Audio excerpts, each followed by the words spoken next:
दोस्तों नमस्कार, हमारा नाम योगेश शुक्ला है और आप इस समय निष्पक्ष संदेश देख रहे हैं। दोस्तों, कांग्रेस का एक बहुत बड़ा सीक्रेट प्लान है। कांग्रेस ने पूरा एक फार्मूला तैयार किया है। जैसा आप सबको पता है, जो विपक्षी दलों का एक संगठन बना है इंडिया, वो इंडिया नाम भी राहुल गांधी ने ही सुझाया था।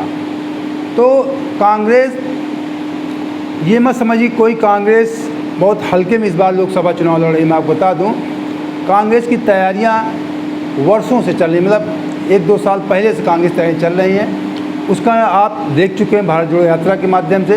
भारत जोड़ो यात्रा जो 1 शुरू हुई थी, अब 2 भी शुरू होने वाली है।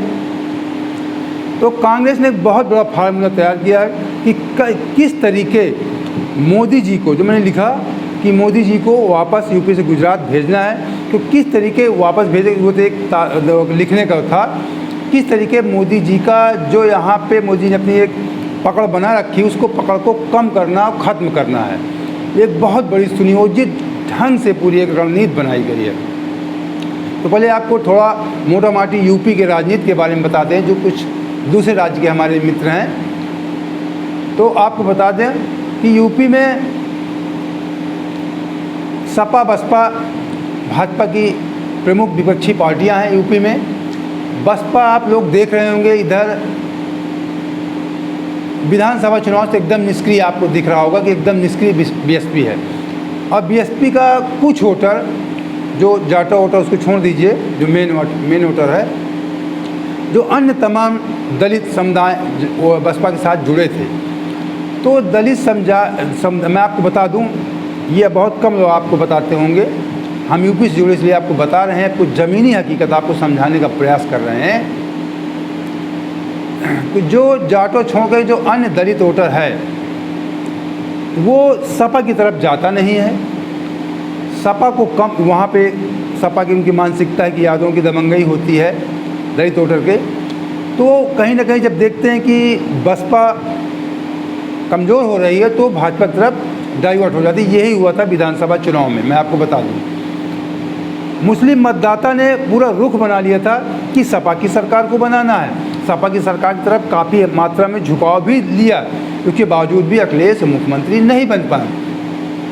उसका सबसे बड़ा रीज़न था बसपा का कमज़ोर होना। अगर बसपा मजबूती से चुनाव लड़ती तो हो सकता है अखिलेश मुख्यमंत्री बन सकते थे। बसपा का कमज़ोर होना, भाजपा का मजबूत होना, तमाम जो बसपा के वोटर हैं जो सपा को नहीं पसंद करते, वो भाजपा की तरफ चले गए थे। कांग्रेस के यहाँ कमज़ोर थी विधानसभा चुनाव में, ये मुस्लिम भी जानते थे, सभी मतदाता जानते थे। लेकिन मुस्लिम, ये भी अब पूरे देश का मुस्लिम ये बात समझ रहा है कि राष्ट्रीय स्तर पे केवल बीजेपी को कोई टक्कर दे सकता है तो कांग्रेस ही दे सकती है। और इस बार देश में मुस्लिम वोट, आपको बता दें, बगैर ज़्यादा मेहनत किए हुए कांग्रेस की तरफ अधिकांश मात्रा में जाएगा। इसीलिए क्षेत्रीय दलों की भी मजबूरी है कांग्रेस के साथ चलना। नहीं, बहुत ज़्यादा अच्छे संबंध अखिलेश और कांग्रेस के नहीं रहा करते हैं, आप देखते हैं, लेकिन मजबूरी है कि अगर साथ नहीं जाते हैं, अखिलेश भी इस बात को समझ रहे हैं कि विधानसभा चुनाव में मुस्लिम मतदाता ने हमारा तो साथ दे दिया था, लेकिन हमसे आपसे ज़्यादा समझ रहे हैं, वो राजनीतिक हैं, मुख्यमंत्री भी रह चुके हैं, राजनीतिक घराने से संबंध रखते हैं, तो उनको ये बात जानकारी है कि मुस्लिम मतदाता बीजेपी के विरोध में कहीं कांग्रेस तरफ एक तरफा न चला जाए। अगर हम गठबंधन में रहेंगे तो उसका लाभ हमें भी मिलेगा। तो मैं बताया कि दलित वोटर जो जाता है बीजेपी की तरफ, जब दलित वोटर आपको बता दें, आप जानते हैं सब बात, कि किसी ज़माने में कांग्रेस का मूल वोटर हुआ करता था दलित, मुस्लिम, ब्राह्मण, ये काफ़ी सभी कांग्रेस सभी जातियाँ होती थी। उस समय आज़ादी के बाद का माहौल था, लेकिन 3 जातियाँ विशेष कर रहती थी कांग्रेस में। तो कांग्रेस पूरी ताकत के साथ, कांग्रेस खुद पूरी ताकत लगा रही है, आपको बता दें, यूपी में अपनी मजबूती के लिए। साथ में जो इंडिया, मैंने कहा, इंडिया में जो उनके दल हैं जो यूपी से संबंध रखते हैं, जैसे बिहार यूपी से जुड़ा हुआ है। यूपी बहुत बड़ा प्रदेश है, दिल्ली से लेकर के, गाज़ियाबाद से लेकर के इधर गोरखपुर, बनारस के आगे बिहार बॉर्डर से। यूपी में खुद राहुल गांधी चुनाव तो लड़ेंगे ही लड़ेंगे। जो मैंने शुरू में आपको वीडियो दिखाया था, उसके बाद थोड़ा बता दूं मैं आपको। वो राहुल गांधी आज लद्दाख की सड़कों का वीडियो है। लद्दाख की सड़कों में वो पैंगोंग झील की तरफ गए थे। जब से लद्दाख केंद्र शासित प्रदेश में वो शायद पहली बार गए हैं, मोटरसाइकिल से, बाइक से उन्होंने सवारी किया। और उन्होंने ये भी कहा कि मेरे पिताजी कहते थे कि ये दुनिया की सबसे खूबसूरत जगहों में से एक है पैंगोंग। तो राहुल गांधी का बहुत बड़ा, आप इस समय देख रहे हैं, राहुल गांधी किसी दिन कोई न कोई आए दिन नया काम करते रहते हैं। काफ़ी सक्रिय भूमिका में हो। जो भारतीय जनता पार्टी ने उनकी इमेज बनाने का प्रयास किया था, पप्पू और राजकुमार, उस इमेज से वो बाहर निकल चुके हैं भारत जोड़ो यात्रा के बाद से। अब लोगों को लगने लगा है, तमाम जो छोटे निचले तबके के लोग हैं, कि राहुल गांधी हमारी आवाज़ सुनते हैं, हमारे बीच आते हैं, कभी मोटरसाइकिल में, कभी लेबरों के बीच में, कभी ट्रक वालों के बीच में, कभी सब्जी विक्रेताओं के बीच में, कभी किसानों के बीच में वो जाते रहते हैं। तो इसी प्रकार राहुल गांधी अमेठी से चुनाव लड़ेंगे। आपको बता दें, उन्होंने कांग्रेस ने वहाँ बहुत जमाने से बहुत कुछ किया, तमाम संस्थान बनवाए, फैक्ट्रियाँ लगवाई। तो कहीं ना कहीं अमेठी की जनता ये महसूस करने लगी है कि कांग्रेस, गांधी परिवार ने हमारे ज़िले की बहुत कुछ किया। मैं आपको बता दूं, मुझे खुद जानकारी है, मेरे मित्र वहाँ रहते हैं। आज से करीब 20 साल पहले की बात बता रहा हूँ मैंने वहाँ के लोगों से जानकारी हासिल करना चाहा कि अन्य ज़िलों से या अन्य संसदीय क्षेत्र आपके यहाँ क्या अलग है। तो तब कांग्रेस सरकार यहाँ नहीं हुआ कर नहीं थी उस समय भी, उसके पहले 89 से कांग्रेस सरकार नहीं है। 2004-5 की शायद बात बता रहा हूँ, 3-4 की। तो लोगों ने बताया था, जब राहुल गांधी वहाँ सांसद थे, तो लोगों ने बताया था, 4 की बात है शायद, तो लोगों ने बताया कि यहाँ पर किसी व्यक्ति को, पहले यहाँ केवल पानी की व्यवस्था उत्तर प्रदेश में बता दें आपको, केवल हैंड पाइप, इंडिया मार्क का हैंड पाइप हुआ करते थे, उसके माध्यम से ही पानी की व्यवस्था हुआ करती थी। अब भी वही चलते हैं ज़्यादा मात्रा में। लोगों ने बताया कि किसी को यहाँ ज़रूरत नहीं है, घर घर जिसकी ज़रूरत हो जाए, अपना ले आए, तो अपने दरवाजे लगा ले। यहाँ कोई मांग नहीं, उसकी मांग खत्म है। और किसी घर में कोई बेरोज़गार तैयार होता है तो राहुल गांधी की जिम्मेदारी होती है, जिस लायक है उसको कहीं न कहीं रोज़गार में अगर उसने मांग किया तो उसको वो एडजस्ट करवाते थे, प्राइवेट सरकारी, जहाँ जिस लायक है। ये अमेठी की हालत थी। इन 5 सालों में उन्होंने तमाम वादे किया था, जो खुद उन्होंने वादा किया था। गैस सिलेंडर को लेकर आप सब जानते हैं, चूड़ियाँ लेकर मनमोहन सिंह को पेश करती थी। चीनी को कहती थी कि 13 रुपये किलो बिचवाएंगी। तमाम वादे किया था स्मृति ईरानी जी ने, उसको पूरा नहीं कर पाई। तो अमेठी की जनता इस बार फिर राहुल गांधी के बारे में सोच रही है, आपको बता दें। और जो एक सर्वे बार बार निकल कर आता है ट्विटर पे, आप मैंने गौर किया था, ये अब तो बात ये रोड पर आ चुकी है। देखिए, काफ़ी दिनों से ये बात चल रही थी कि प्रियंका गांधी, ये सर्वे आता है ट्विटर पर खूब आज समय आ रहा है कि अगर बनारस से मोदी जी चुनाव लड़ेंगे या प्रियंका चुनाव लड़ेंगी तो किसको आप चुनेंगे। ये खूब सर्वे ट्विटर पर चल रहा है। लेकिन ये बात कल खुलकर सामने कुछ इशारा हुआ। वो वीडियो भी मैं आपको पहले दिखा देता हूँ, उसके बाद बात करते हैं। बिल्कुल राहुल गांधी अमेठी से लड़ेंगे। अमेठी के लोग यहाँ हैं और जहाँ से प्रियंका गांधी जी की इच्छा बनारस अगर होगी, हमारा एक एक कार्यकर्ताओं के लिए जान लड़ा देगा। स्मृति ईरानी कहती है कि राहुल गांधी अमेठी इस बार भी नहीं आएंगे, भाग जाएंगे। अब स्मृति ईरानी खुदे बौखला गई हैं। 13 रुपए किलो में चीनी दिलवा रही थी, दिलवा पाई? उनसे पूछिए, 13 रुपए किलो में हमारे लोग आए अमेठी के, उनसे पूछिए, कहा था कि 13 रुपया में आपको चीनी मिलेगा और कमल का बट। ये जो वीडियो आपने देखा, ये उत्तर प्रदेश कांग्रेस के नए प्रदेश अध्यक्ष अजय राय जी हैं, जो मोदी जी के खिलाफ चुनाव लड़ते हैं कांग्रेस से। काफ़ी जुझारू नेता हैं ये, अक्सर किसी से डरते नहीं हैं, भिड़ जाते हैं और अच्छे नेता हैं। कुल मिलाकर के कहा जाए, जुझारू नेता है तो कांग्रेस में कहीं ना कहीं जान फूकेंगे। और ये कह रहे हैं कि अमेठी से राहुल गांधी जी चुनाव लड़ेंगे। अगर प्रियंका जी बनारस आती हैं तो हमारा पूरा कार्यकर्ता जोर लगा देगा उनको जिताने के लिए। तो कहीं ना कहीं अंदर से संकेत कुछ मिल रहे हैं कि प्रियंका जी हो सकता है बनारस से, अगर स्थिति अच्छी रही, चुनाव भी लड़ सकती हैं। और उधर इंडिया की बात बता दें, इंडिया मतलब जो कांग्रेस का गठबंधन है 26 दल होगा, तो उसमें प्रमुख रूप से मतलब प्रमुख नेता हैं इंडिया के नीतीश कुमार जी, बिहार के मुख्यमंत्री। बनारस से सटा हुआ बिहार भी बनारस से लगा हुआ। इधर मिर्ज़ापुर में उनके बिरादरी के लोग और फूलपुर में उनकी बिरादरी के काफ़ी मात्रा में लोग हैं। तो जो उम्मीद जताई जा रही कि मिर्ज़ापुर से या फूलपुर से वो चुनाव लड़ सकते हैं। तो एक पूर्वांचल को अच्छे ढंग से पकड़ बनाने के लिए पूरी तैयारी चल रही है इंडिया की। और उधर जानकारी ये भी है कि ममता बनर्जी का भी पूर्वांचल में, पूर्वी उत्तर प्रदेश में, बनारस गोरखपुर साइड में उनकी कुछ पकड़ है।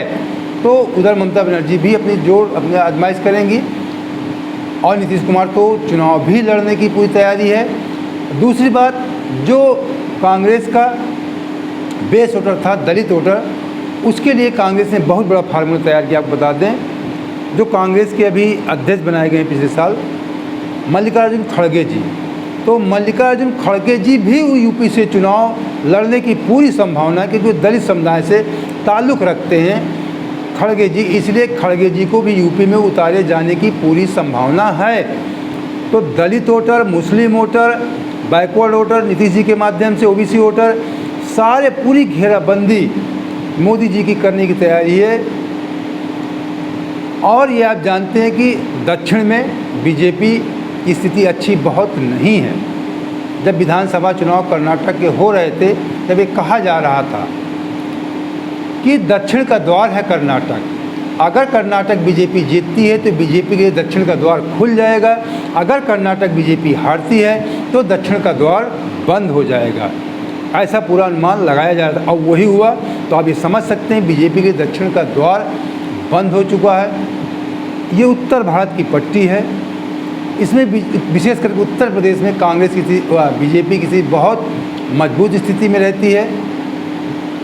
तो इसके लिए बिहार और यूपी दोनों को संयुक्त रूप से चुनाव लड़ा जाएगा। ये दिखाने के लिए पूरे देश में एक संदेश जाए, दक्षिण भारत में भी, कि यूपी बिहार काफ़ी सशक्त ढंग से बीजेपी से चुनाव लड़ रहे हैं, जिससे दक्षिण में और मजबूती आएगी। और साथ ही ये संदेश जाएगा पूरे उत्तर भारत में, दिल्ली से पूरा बंगाल तक, कि बीजेपी को इंडिया कड़ी टक्कर दे रहा है। तो इस लिहाज से कहीं ना कहीं बीजेपी के लिए एक मुश्किल की घड़ी हो सकती है।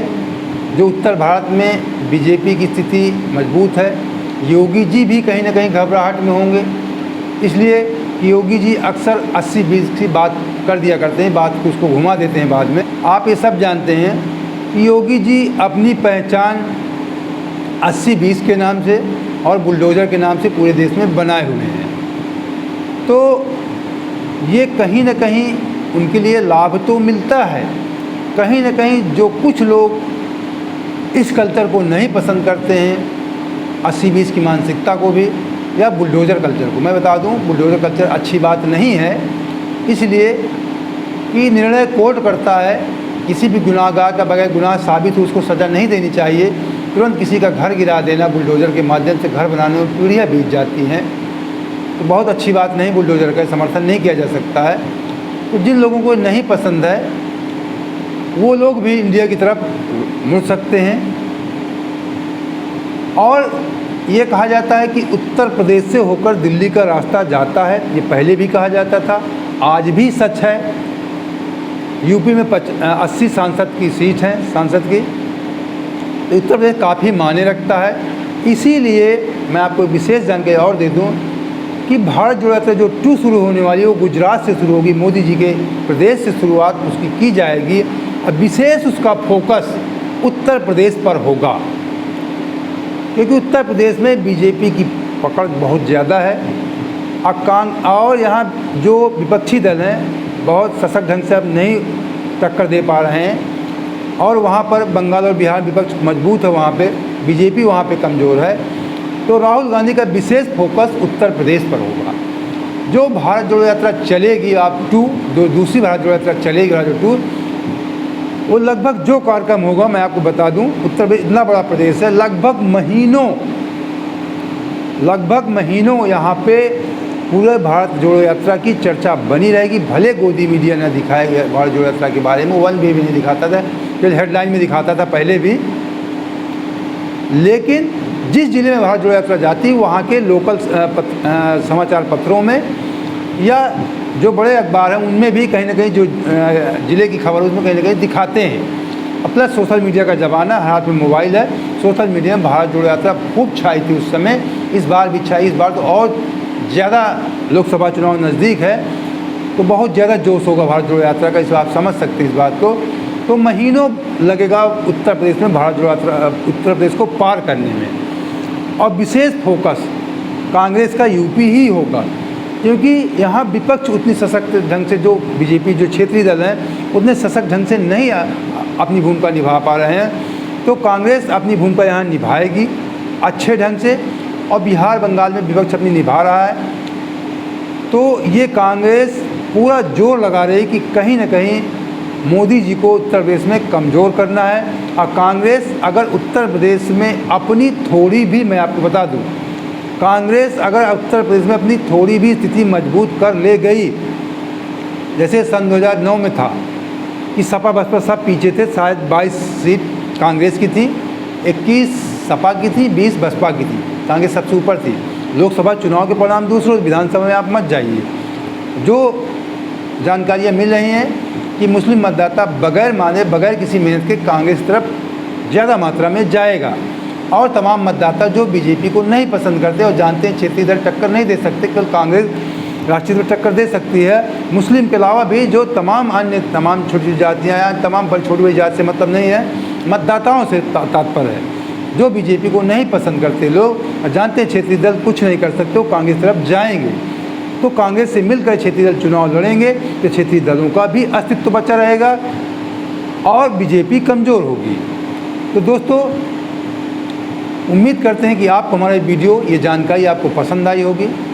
पसंद आई है, अगर आप सक्षम हैं तो तुरंत हमारे चैनल को ज्वाइन कर लीजिए। कुछ मंथली छोटे मोटे पेमेंट छोटे, उसके माध्यम से आप हमारा आर्थिक सहयोग कर सकते हैं। अगर ये भी आप नहीं कर सकते तो वन टाइम पेमेंट करके आप हमारा आर्थिक सहयोग कर सकते हैं। हमारा नंबर डिस्क्रिप्शन बॉक्स में भी रहता है, स्क्रीन पर भी लगा रहता है। आप जानते हैं इस दौर में निष्पक्ष मीडिया चलाना कितना कठिन कार्य है। आर्थिक सहयोग बहुत ज़रूरी होता है। अगर ये कुछ भी नहीं कर सकते, अगर हैं सक्षम तो ज़रूर करना आर्थिक सहयोग आप। अगर नहीं सक्षम है तो कम से वीडियो को हमारे चैनल सब्सक्राइब कर लीजिए और वीडियो को लाइक कर दोस्तों को शेयर कर दीजिए। जय हिंद, जय भारत।